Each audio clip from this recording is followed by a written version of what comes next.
todos bem-vindos ao Luz Câmera Arte, programa de comemoração do aniversário de Itabuna, que está chegando dia 28 de julho. E eu vou passar hoje para vocês o documentário Itabuna 100 anos, a história contada. Foi um documentário feito em 2010 para comemorar o centenário de Itabuna. E para falar também sobre essa época, sobre o nascimento de Itabuna, eu trouxe aqui um historiador, Carlos Gomes, porque assim, o documentário, a gente trabalha em cima da história oral, ele vai contando a história de Itabuna a partir do relato das pessoas que viveram.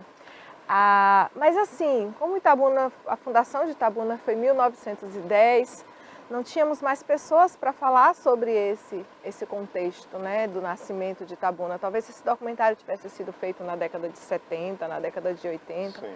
Mas em 1910 a gente não tinha esse relato pessoal das pessoas que viveram a história. Então, antes de passar o documentário, no segundo, terceiro e quarto bloco, a gente vai falar um pouquinho, Carlos, sobre esse contexto histórico do nascimento da cidade de Itabuna, pensando no início do século passado, né? Certo. A Itabuna, ela se tornou cidade em 1910, isso. Mas Itabuna já tinha uma vida bem pujante, né? Bem agitada. Itabuna tem essa... Sim, veja. Não era um vilarejo pacato, ou era? Bom, se você for falar em termos do que você considera como pacato, né? A cidade era agitada bastante. Tudo fosse um pouco. Mas tinha uma vida social já intensa, né? Itabuna já tinha, em 1908, que foi antes da emancipação política do município, uma união comercial, né? Gente, a União Comercial... Que hoje é a Associação Comercial. Ela é mais antiga do que a própria cidade de Itabuna. Mais antiga do que a própria cidade de Itabuna. 1908. Como município, né? Então, Itabuna vira Itabuna em 1910. Agora, antes era a nossa Grande Tabocas. Nossa Grande Tabocas. Um vilarejo, podemos assim dizer, mas com uma pujança comercial muito forte. Afinal, já era um entreposto comercial. Imagine a cabeça das pessoas em 1908 ao fundarem uma união comercial já visando as lutas que viriam logo em seguida, né? As pessoas vão chegando a Itabuna, vão sendo convidadas para vir a Itabuna, e esses convites vão se estendendo, vão chegando médicos, advogados. Chegou nessa época o doutor João Batista Soares Lopes. É dessa época aí, do início do... Sim, doutor João antes de Itabuna virar cidade, doutor João Batista chega a Itabuna. Ele vem como médico. Que é o que dá nome à Avenida Soares Lopes, em Ilhéus. Então, primeiro ele vem para Itabuna. Ele é uma das pessoas que participa ativamente, luta ativamente, para que Itabuna se transformasse em cidade, se emancipasse politicamente de Ilhéus. Mais tarde, logo após esse fato acontecido, ele migra para Ilhéus, ele vai morar na cidade de Ilhéus, que naturalmente é uma cidade mais avançada em termos de recursos para a medicina, e lá ele se transforma no médico do povo. Mas outros personagens também estiveram junto com ele. Isso, são nomes que a gente ouve quando você fala da história. Olha, Soares Lopes foi um médico e conta um pouco da história dele. A gente desvincula que Soares Lopes é uma avenida, não é? É uma pessoa, é uma homenagem a uma pessoa. E nós temos outros nomes, né, que são bem conhecidos nossos, mas muita gente não tem a mínima ideia, né, do papel dessas que desempenharam. Pessoas. Hoje você vai a Ilhéus e passa pela Avenida Soares Lopes. Poxa, mas quem foi Soares Lopes? A gente fala Soares Lopes, ninguém tem... E boa parte dos ilhéenses, eles talvez nem conheçam essa particularidade. Que Soares Lopes, doutor Soares Lopes, chegou primeiro em Itabuna. Depois que ele foi para Ilhéus, né? Às vezes até tem um amigo meu que está escrevendo um livro, não posso falar muito a respeito, que ainda é bastidor, e quando ele descobriu isso, ele ficou até surpreso. Pô, mas primeiro esse cara foi para Itabuna. Todo mundo acha que ele veio de Salvador, veio para Itabuna, a convite de Arthur Nilo de Santana. Arthur Nilo de Santana foi farmacêutico aqui na cidade, né? E trouxe muita gente de Salvador, foi deixando os convites da área de saúde para vir para a nossa Tabocas. E veio junto o doutor Lafayette Borborema, né, que foi advogado. Outro nome bem conhecido. Desses nomes que a gente costuma falar, que deu nome às ruas, às avenidas, de quem você pode falar um pouco? Eu já aprendi aqui que Soares Lopes foi um médico, que veio primeiro para Itabuna, depois foi para Ilhéus. O próprio Arthur Nilo de Santana, né, que tem rua com o nome dele aqui na cidade, farmacêutico, né, família tradicional daqui de Itabuna hoje, né, um importante médico na cidade, um importante farmacêutico na cidade, mas que na verdade muitos relatos antigos nos dizem que ele também servia como tudo. Você estava com uma... Como médico, inclusive. Como médico, inclusive, porque tinha um conhecimento da área. Não propriamente forte naquele momento, mas resolvia seus problemas. O farmacêutico antes, ele era, como você falou, ele era tudo. Ele era também uma espécie de alquimista. Completo. Né? Ele preparava a medicação, preparava o remédio. Ele misturava fórmulas. Ele sabia a dosagem certa, né? Porque a diferença entre o veneno e o remédio é a dosagem, né? Exato. Então ele sabia preparar a dosagem. E era uma pessoa que participou das coisas de Itabuna ativamente, né? Teve inúmeras participações na sociedade, as pessoas confiavam muito nele. Uma pessoa de muita tradição, como se diz na história, um homem de bem. De bem. Né? Essas pessoas que chegaram em Itabuna realmente tiveram uma visão extraordinária da cidade. E sabe o que eu acho fantástico na história de Itabuna? Observe que você está falando das pessoas que chegaram a Itabuna. Antes de 1910. Não, mas são pessoas que chegaram, né? Ou seja, não são pessoas que nasceram, que estavam aqui nesse contexto. Não estavam. E durante toda a trajetória da cidade de Itabuna, a gente percebe que Itabuna é uma cidade que ela foi construída e amada por forasteiros. Por pessoas que chegaram e se apaixonaram pela cidade e fizeram daqui a sua terra. Do ponto de vista histórico, do ponto de vista da construção de uma cidade, analise você. Praticamente todas as cidades do mundo foram construídas assim. Assim. Pessoas que vieram de fora, pessoas que chegaram e disseram, não, eu vou focar aqui, eu vou viver nessa cidade, eu vou me manter aqui, eu vou criar minha família aqui. Eu vou criar laços, eu vou criar vínculos aqui. Né? Porque a cidade existia, temos relatos de Itabuna muito mais do que 100 anos, há 200 anos, né?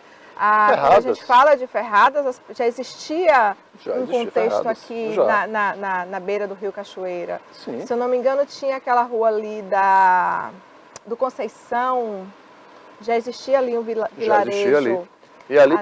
Pela ponte, aquela chamada Ponte Nova, que deu o apelido de Ponte Nova, né? Já existia ali um pequeno lugar chamado Caldeirão Sem Tampa. Caldeirão Sem Tampa, né? Exato. Mas porque serviu uma feijoada, enfim, tem todo um contexto naquele momento ali embaixo.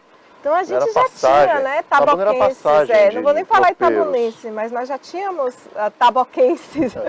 Mas essas pessoas que vêm de fora, elas têm um papel fundamental, que chegam aqui e resolvem. Elas têm um papel não só fundamental, como vital para a construção da sociedade.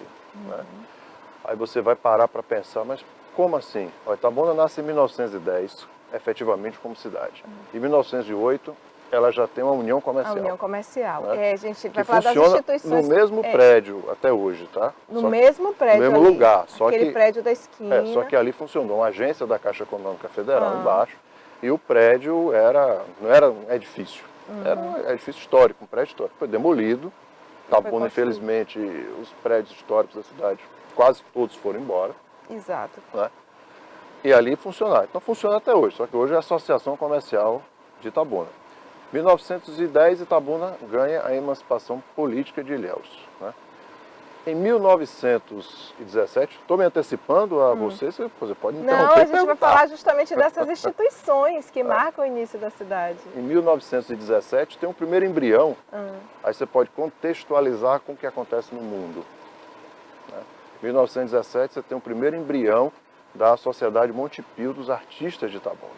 1917. Ela vem ser fundada oficialmente em 1919. É mais uma instituição centenária que vai chegar, que está em Itabuna já em pé, que ainda continua com o seu prédio, com sua estrutura montada. Quem gestou esse embrião da Sociedade Monte Pio? Você consegue lembrar de cabeça? Um senhor chamado Manuel Vitorino, se não me falha a memória. Porque a gente está aqui sem papel, sem nada. Bate-papo. Senhor Manuel Vitorino. Mas a Sociedade Monte Pio dos Artistas, ela tem uma particularidade muito forte comigo, né? Com a minha família. Né? Meu avô foi presidente da sociedade, meu avô foi maestro da Filarmônica, foi músico da Filarmônica Euterpe Itabunense, que era mantida pela Sociedade Montepio. Mas aí você pega o contexto. Em 1917 tem um embrião. O que acontecia no mundo em 1917? Né? A Rússia, não a União Soviética, a Revolução Russa, ela começava a desenhar a sua Revolução Bolchevique. Isso. Com a tomada do poder em outubro de 17. Ah, Stalin que assume em 21, não é isso? Stalin é depois, Lenin, inicialmente é Lenin. Lenin, Trotsky, essa turma toda aí, os camaradas. É uma outra história. Se você é comunista ou não, não estou discutindo isso, se você está certo ou está errado. Apenas eles chegaram ao poder, né, em 1917.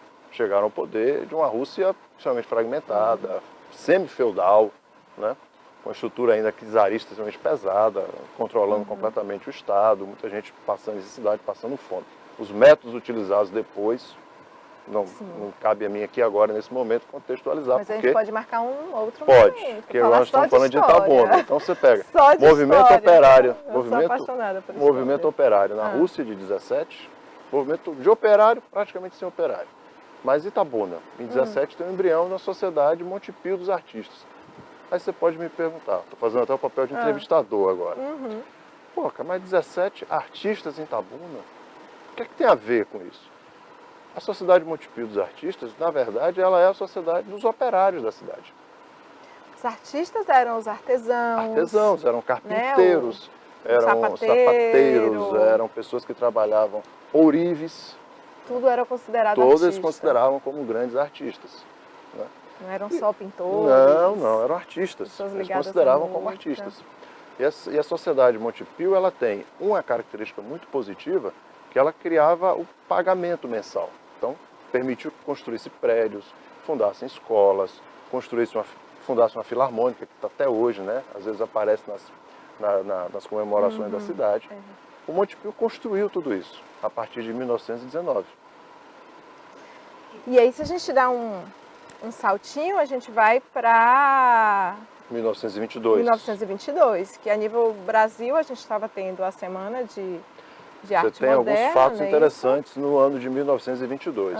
E vale lembrar que Itabuna tinha 12 anos de emancipada. Então já tinha uma associação comercial em 1908, já tinha Sociedade Montepio dos Artistas e já tinha a Santa Casa de Misericórdia em 1917. E a gente também deu uma pesquisada aqui sobre a Sociedade São Vicente de Paulo. Sim, que já fez 100 anos. Que é de 1913, né? Que deu origem ao Colégio Divina Providência. Isso. E você vai chegar em 1922, no começo do ano, logo Itabuna, 1º de fevereiro, se funda a loja maçônica Areópago Itabunense. Que vai fazer 100 anos. 100 anos em 2022. Aí você para pensar uma maçonaria. A maçonaria perseguida no mundo inteiro pela Igreja Católica. Itabuna com 12 anos de emancipada politicamente. Que cidade ousada. Que cidade, acho que grupo ousado, né? Porque fundar a maçonaria em Itabuna. A gente estava num outro bate-papo e eu estava comentando que até hoje as pessoas elas têm um certo olhar ignorante em relação à maçonaria. E eu estou falando de pessoas esclarecidas. Sim. Eu vi um relato ontem sobre isso. Então, não faz tanto tempo assim, não, né? Eu ouvi um relato ontem, que era coisa do demônio, de verdade. Não tem, são endemoniados. E aí a gente vai para 1922, isso. Imagina ali a mentalidade, e um grupo de pessoas teve essa coragem. A gente podia falar um pouco, só citar o nome dos fundadores, Rafa já está expulsando a gente. Posso citar o nome de alguns fundadores. Isso. Mas dentro do contexto, você pega o Brasil, primeiro centenário da independência, Semana de Arte Moderna em São Paulo, na mesma época no mesmo período que a Areópago é fundada em Itabuna, né? Modernismo chegando no país, né? Lazar Segal, Heitor Villa-Lobos, Oswald Mário de Andrade, tantas pessoas que fizeram esse movimento, né? A Tarsila do Amaral, o seu Abapuru, que está na cidade de Buenos Aires, lá exposto para todo mundo, quem quiser chegar lá poder assistir. E você vai ter em Itabuna cidadãos como Glicério Esteves de Lima, primeiro prefeito da cidade, Tertuliano Guedes de Pinho, que dá nome ao aeroporto da cidade. Filadélfia Almeida do Espírito Santo. Você vai ter Carlos Maron, né? E tem uma relação enorme ainda, que eu não tenho o nome de todos de cabeça, o HD hoje não está completo. Mas né? Os descendentes estão aqui entre a gente. Estão aqui entre a gente. A loja maçônica está viva. Ela não é obra do diabo, ela não tem pacto com Satanás, né? Nada disso. A maçonaria participou ativamente de tantas lutas aqui em prol do desenvolvimento da cidade, de tantas coisas. Vale lembrar uma parte. Hoje, o Palácio Maçônico Rafli Salume, que é a briga loja maçônica Areópago Itabunense, ali em 1909, 1910, era a casa do coronel Basílio de Oliveira. Foi ali que o nome Itabuna foi gestado, foi votado, foi aprovado pelos cidadãos que estavam naquele contexto. Criar um nome para Itabuna. Que nome será Itabuna? Foi ali naquele lugar. Né? Aí vem 22, essas pessoas fundam a loja maçônica Areópago Itabunense. A Igreja Católica vai em cima, porque como é que pode fundar isso? Mas logo depois a própria igreja vê com bons olhos, porque são pessoas de bem que estão fazendo um benefício para o município. Quantas coisas, tem muita coisa ali. Quantas histórias fascinantes.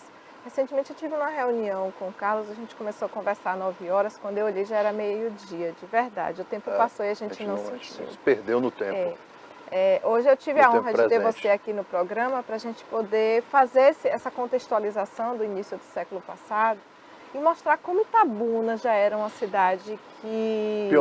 Pioneira, né? E como as pessoas que chegaram aqui, elas foram corajosas e foram guerreiras, né? Na construção, na gestação e no cuidado de Itabuna bebê, né? O Visgo segura as pessoas em Itabuna. Da jaca. Isso. Quando você faz um documentário, você tem ali 5 horas de gravação e depois você precisa cortar e reduzir o seu filme para 38 minutos. Então não tem como contar tudo.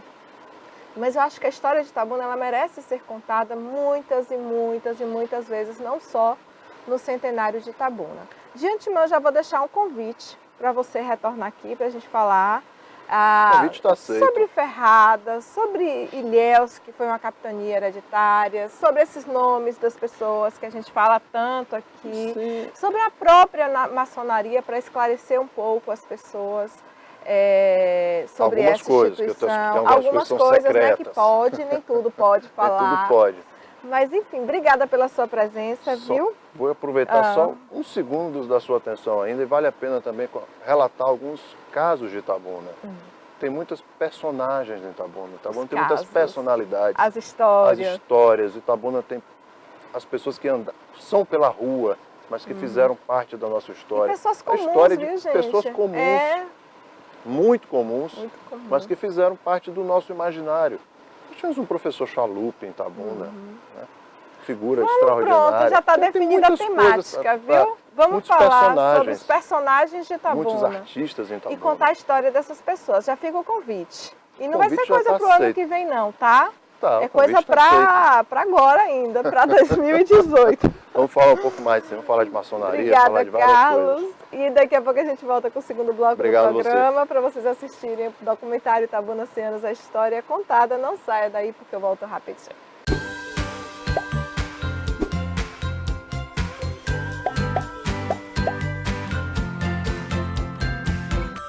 E após a entrevista com o historiador Carlos Gomes, nós vamos assistir agora o documentário Itabuna 100 anos, a história contada.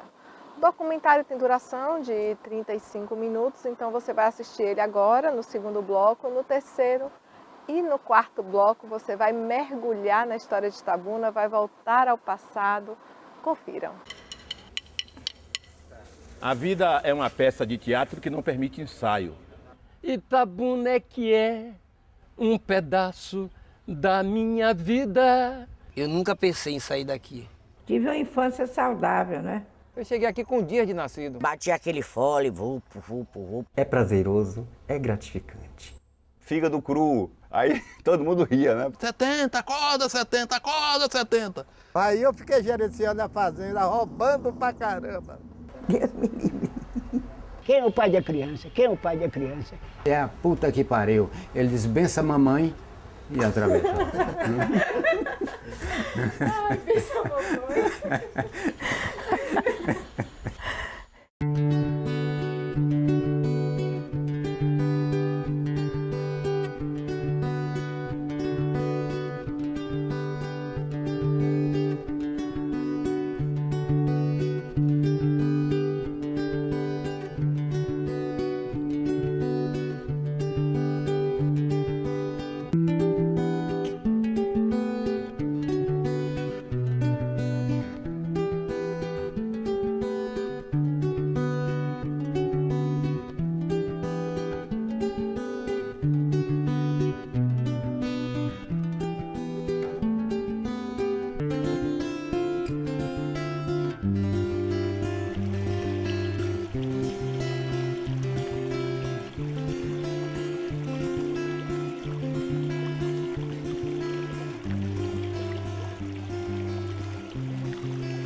Ali é um sequeiro, né?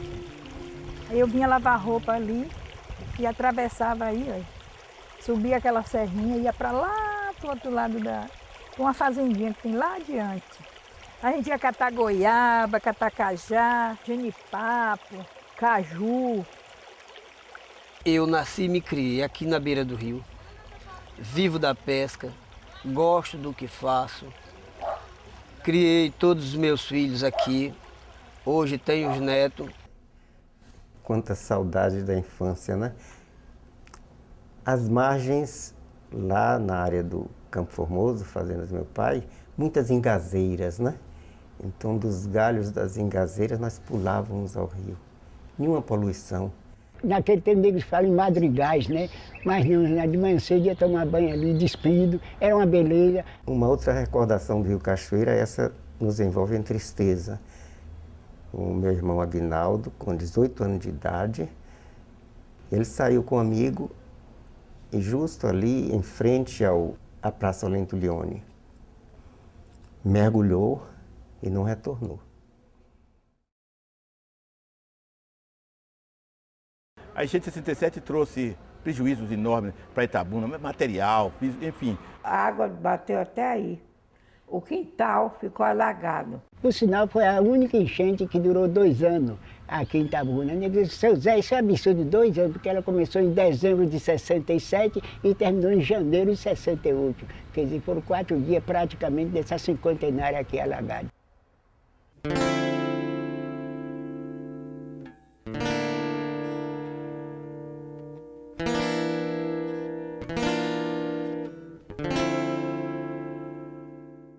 Nós morávamos à beira do rio, lá embaixo.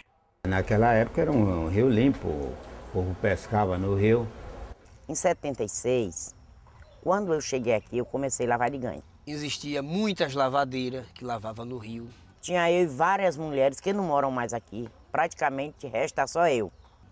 Aí as nossas mães começavam a lavar, bater papo. Cantava a roda, contava a história.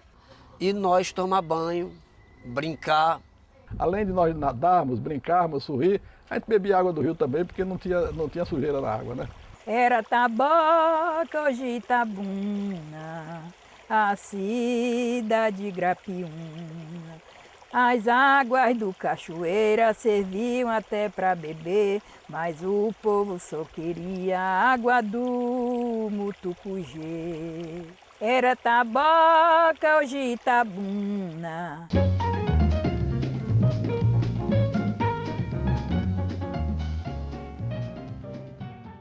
O nome Itabuna é um topônimo de origem indígena que significa Ita, pedra, Una, preta. E as pedras pretas que rolam no fundo do rio Cachoeira deram nome à cidade. Um nome de descendência indígena, um nome brasileiro. O rio não tem nenhuma queda d'água no seu curso. Ele é apenas, o leito tem muitas pedras pretas, daí o nome. Aí quando o rio tem algumas enchentes, algumas cheias, o que acontece? A água fica encachoeirada por causa do leito do rio. As mulheres não tinham como estudar, porque os colégios que havia aqui eram somente para homens. não havia colégio para mulher. As famílias que tinham recursos, os filhos estudaram na Bahia, no Rio. A mulher tinha que, se fosse trabalhar, tinha que trabalhar como professora de música, como professora primária. O homem não estudava no colégio de mulher, mulher que não estudava no colégio de homem. Eu botei para os dois sexos. Então, fiquei com o infantil. Mas quando os meninos terminaram o infantil, os pais exigiram de mim botar o primário. Eu entrei, botei o primário, mas não botei com o nome de Gato de Botas, porque o Gato de Botas era um infantil. Eu botei Nossa Senhora da Glória, mas ninguém chamou Nossa Senhora da Glória. Até o fim foi Gato de Botas. Tive a honra de inaugurar o primeiro prédio escolar de Itabuna, na escola Lúcia Oliveira, onde eu tive, graças a Deus, a satisfação de fazer meu curso primário. Meu pai separou da minha mãe, foi embora. Ela não teve condições de me manter no colégio, eu saí. Eu achava que aos 10 anos, depois de 10 anos, eu ia pular, jogar bola, brincar, mas não. Naquela época a gente ia trabalhar mesmo. Eu pesco a semana todinha, eu trato junto com o meu filho, eu vendo no centro comercial. Todo itabunense, que eu fui um homem iniciante aqui, nasci e me criei aqui, minha família é daqui, a gente sente na obrigação, né, de construir, deixar alguma coisa para marcar a presença da gente na região, na cidade. E aqui em Itabuna não tinha nada que reunisse os produtores, e os produtores não só da agricultura, como da agropecuária. O parque de exposição demorou 18 anos para ser construído. Foi uma ideia nossa e com a ajuda da CEPLAC e dos fazendeiros, nós conseguimos terminar o sonho. Com a nossa própria participação, né? Porque nós financeiramente nós ajudamos também bastante.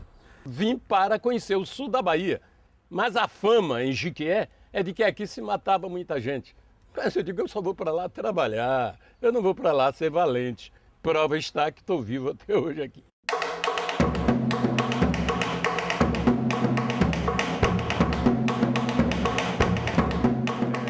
Na década de 60, nós tocávamos bailes nos clubes, inclusive Itabuna tinha clubes em todos os bairros.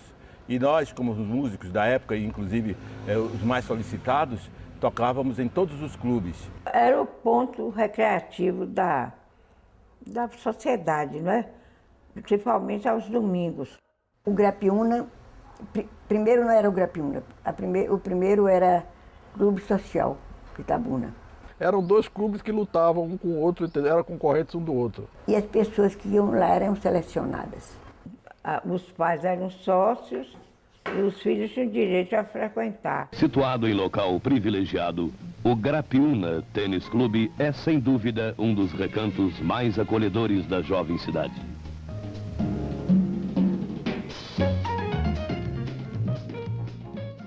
Eu não participava e não tenho nenhuma noção do que eram as festas do clube. Porque os clubes eram clube fechado, né? Só entrava quem era sócio. Quem tinha condições ia lá e quem não tinha ficava de fora só observando. 10 horas havia no Itabuna Clube chamavam uma domingueira. Durante algum tempo eu fui convocado para participar das diretorias dos clubes. E o curioso é que éramos obrigados a identificar aqueles que não estavam dançando de modo adequado e convidávamos o casal para comparecer à diretoria, quando então, muitas vezes, eram obrigados a deixar o clube. Eram exigências da sociedade, que inclusive, em certas circunstâncias, nos procuravam para denunciar que determinadas moças eram incubadas. O termo incubado significa, hoje, usando a linguagem muito franca, né? Não eram mais virgens. As moças de família, se fosse deflorada, a família tinha que expulsar de casa, né? Tinha que ir para o Baixo Meretrício, ou sair da cidade. Se tivesse importância econômica... Geralmente não ficavam na cidade, não. É uma sociedade patriarcal, machista, preconceituosa. Hoje não se concebe uma atitude desta.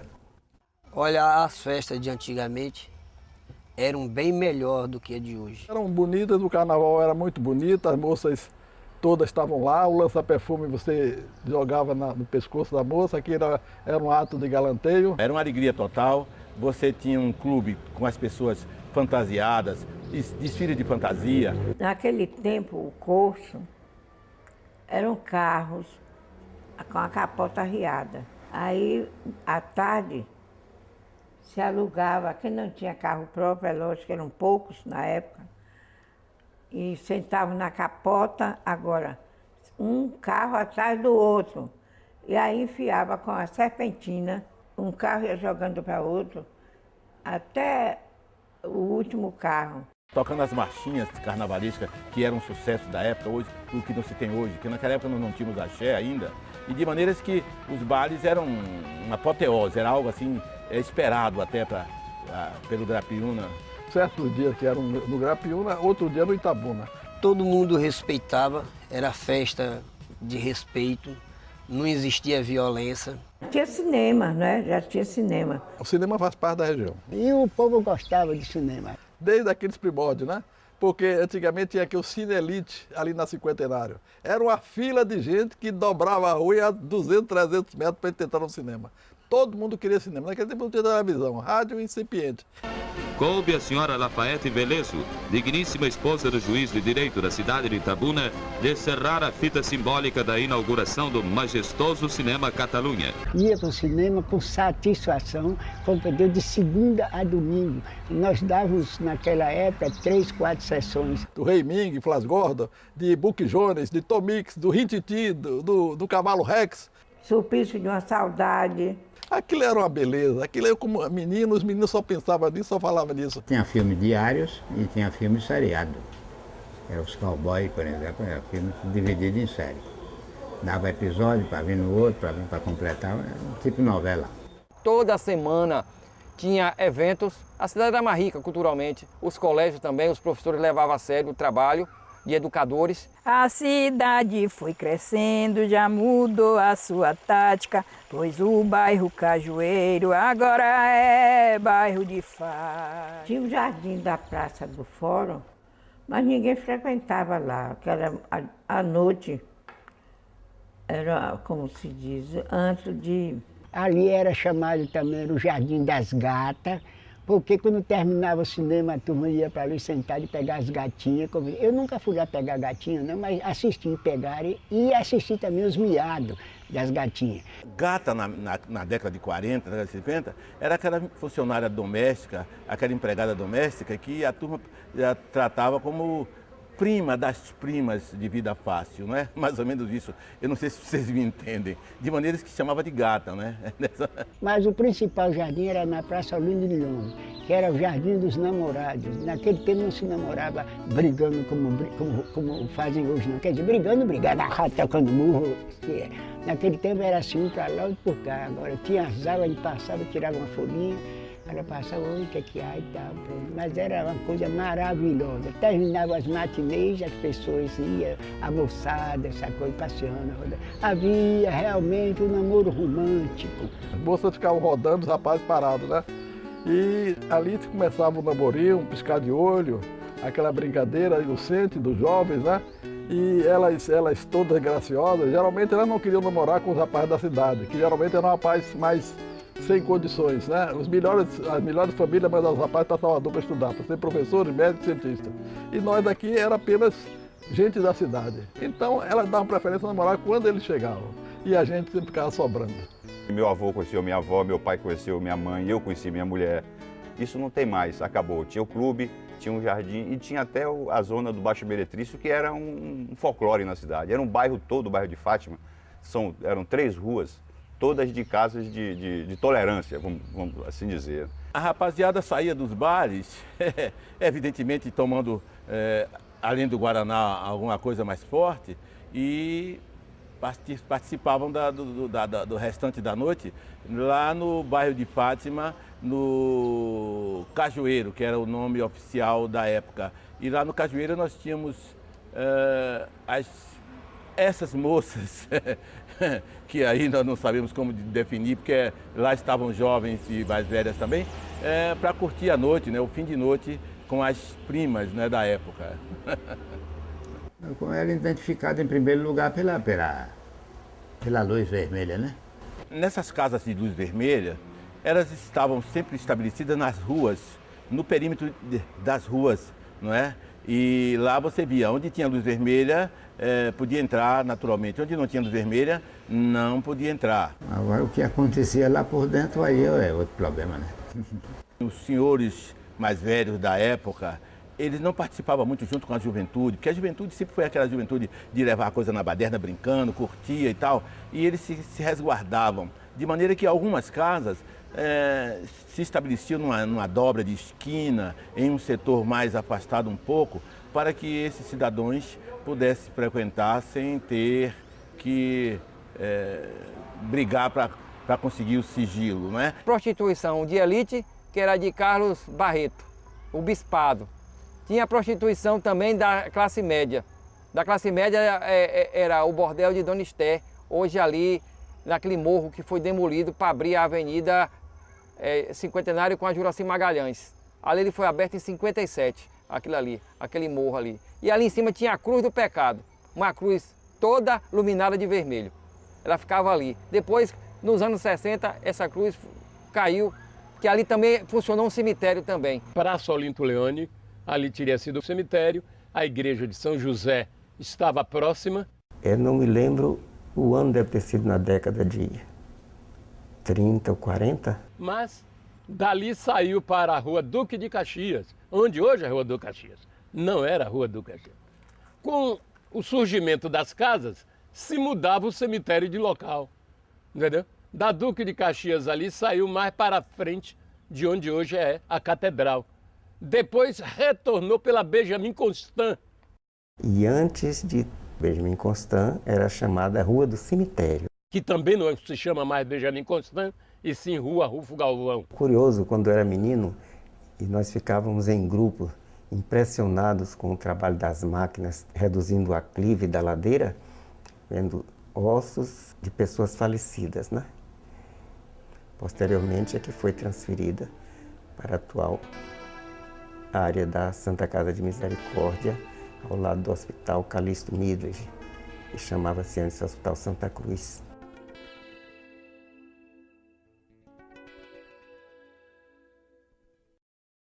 Existia a Burundanga, não lembro do seu prefixo. Tinha a Rua da Lama e o Beco do Fuxico. O que diferencia o ABC da Noite, o meu bar, dos outros bares é que o meu tem horário, né? Nesse horário eu copiei justamente na Inglaterra, porque na Inglaterra os bares fecham no horário certo, tem horário disciplinado para fechar. O Bar ABC da Noite, na festa agora do centenário de Itabuna, ele vai completar 50 anos. E quando Itabuna completa os 100 anos.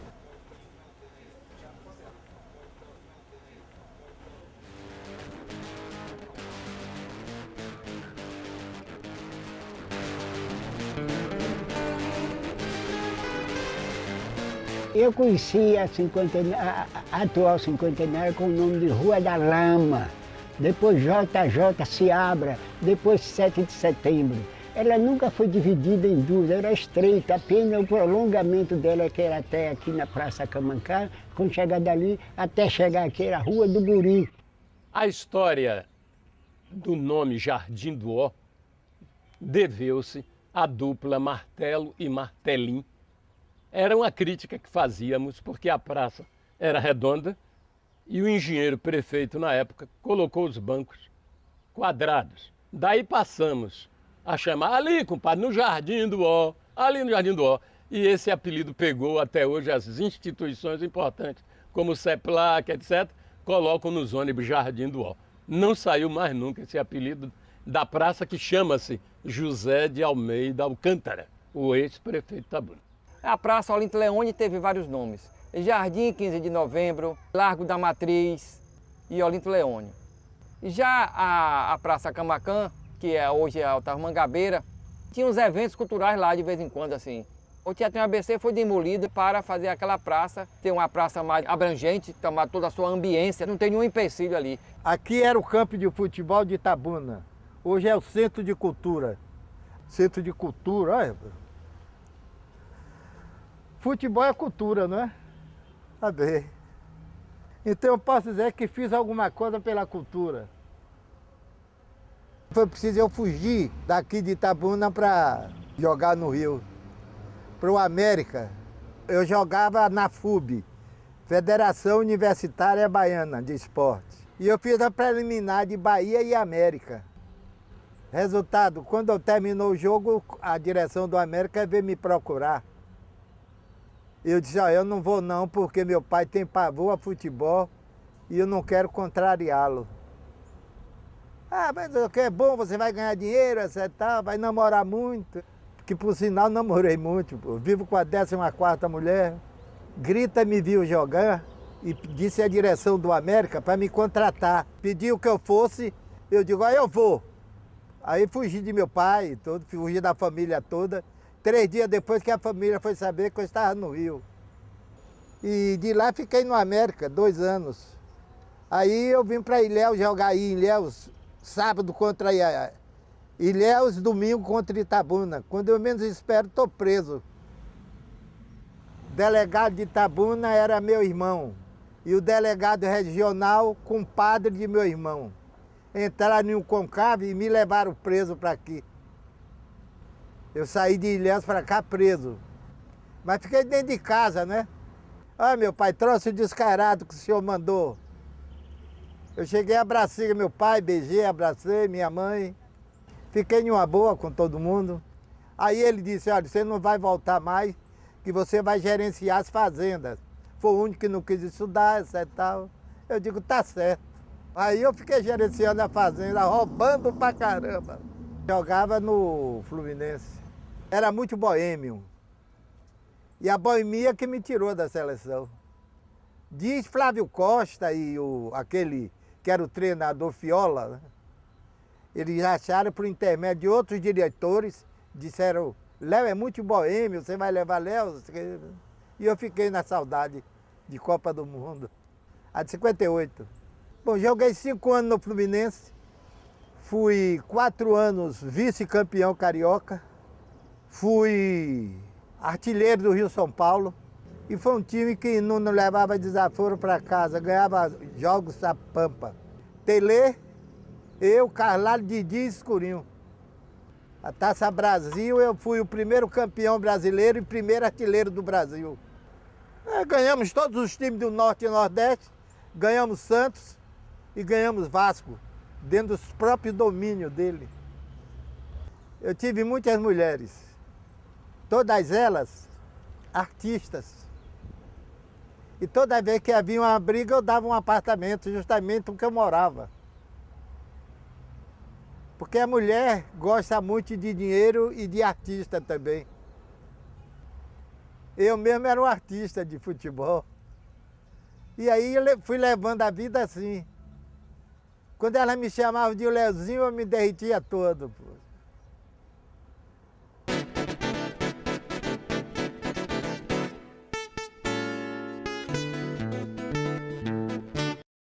Eu nunca fui um craque. Eu comecei na várzea, como diz, no suburbano. Aqui mesmo, perto aqui, tinha um campinho chamado Espinhais do Macaco. Bati meus babas e tal. E conseguimos fazer naquela época um time que, em vários torneios. Tinha o Flamengo, tinha o Fluminense, tinha o São Paulo, o clube do Pontalzinho, que fomos reunindo os melhores craques na época. O meu nome, por exemplo, era Zé Nunes jogava bola. Eu corria tanto que botaram o apelido de Máquina 13, em homenagem à Estrada de Ferro. Naquele tempo tinha Máquina 13, 14, 15, então máquina, porque eu corria muito, eu corria mais do que a bola.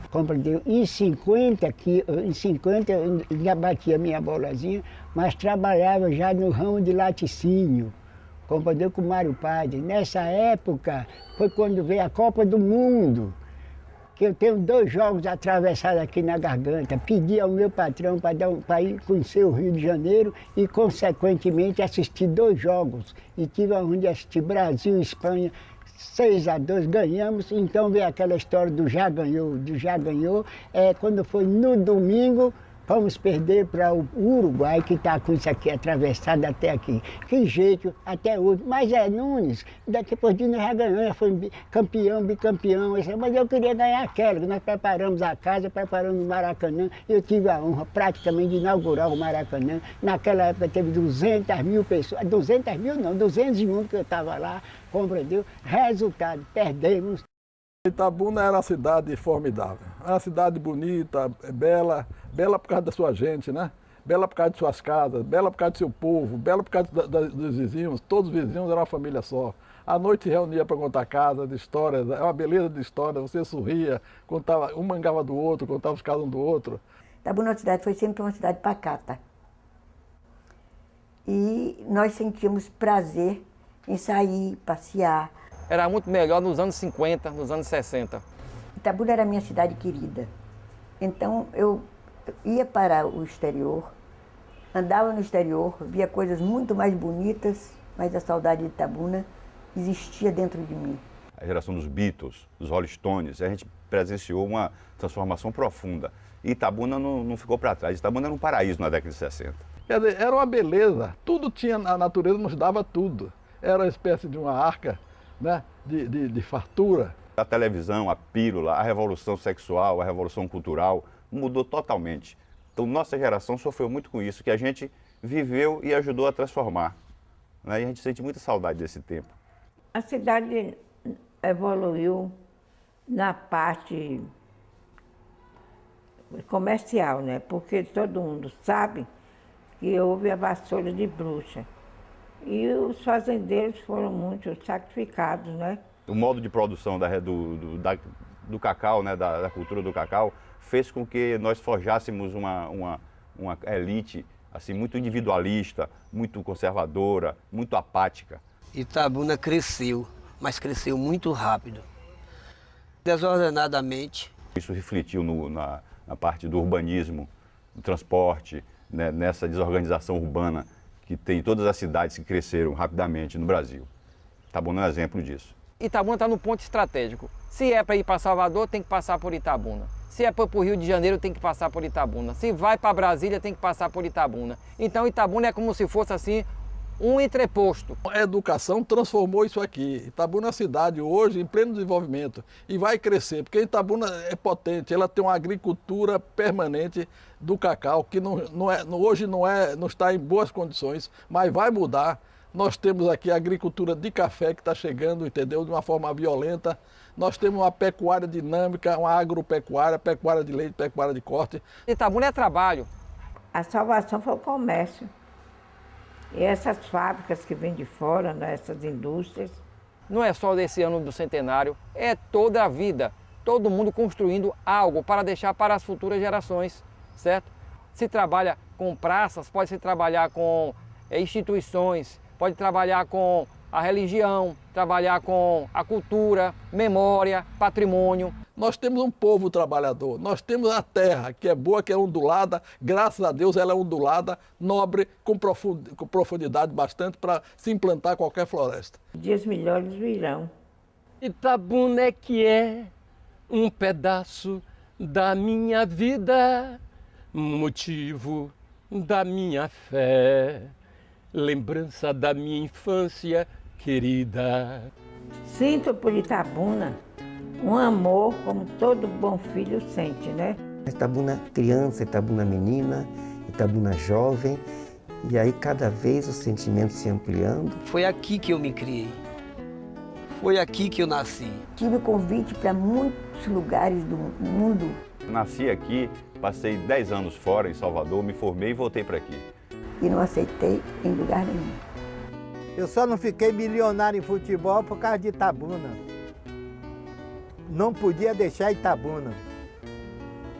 Passava um mês, 2 lá, já ficava louco para vir embora.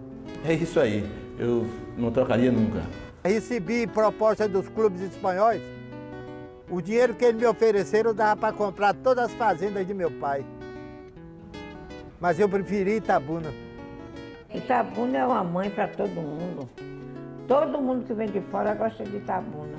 Praticamente me criei, porque cheguei com 8 anos. Aqui aprendi minhas primeiras e segundas letras. O amor por Itabuna é você ter um grande amor na vida, né? Não aceito que ninguém fale mal de Itabuna. Gostar eu não gosto não, tenho verdadeira adoração. Eu sou apaixonado por Itabuna. Sempre fui e serei. Adoro Itabuna. É minha segunda pele. Macaco de auditório de Itabuna. Era Taboca, hoje Itabuna, a cidade Grapium.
Esse foi o documentário Itabuna 100 anos, a história contada. Obrigada pela sua presença hoje nesse programa especial de comemoração do aniversário da cidade de Itabuna, por ter conferido a entrevista com Carlos Gomes e conhecer um pouco a história dessa cidade que acolhe todo mundo com tanto amor e com tanto carinho. Eu vou encerrando, lembre-se sempre, assista bons filmes, leia bons livros, ouça boa música, cuide do planeta, da sua mente, do seu corpo, do seu coração. Acompanhe o Luiz Câmara Arte, seja feliz todos os dias. Beijos.